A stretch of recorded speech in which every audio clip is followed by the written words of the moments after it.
კიდევ ერთი იარაღით გავამდიდროთ ქართული YouTube-ი. YouTube-ი რა ვიცი, როგორ არის ამის საქმე.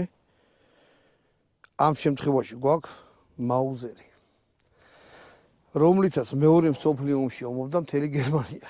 ანუ ვერმახტის ჯარი იყო შეერაღებული ამ იარაღით და მცდარი აზრია რა, რომ გერმანელებს აქ მარტო ფოლკმენები ან შტმაიზერი ან ეგეთი რაღაცა. 90% გერმანელების ჰიტლერის ჯარის იყო ამ იარაღით შეერაღებული. ეს იარაღი გამოშვებული არის, აგერ აწერია 43 წელში, აი ახ აწერია. ანუ ომი მოასწრო და შეხედეთ აი ამაზე სვასტიკა ხატია. აქაც ორ ადგილზე აწერია სვასტიკა ხატია და არწივი.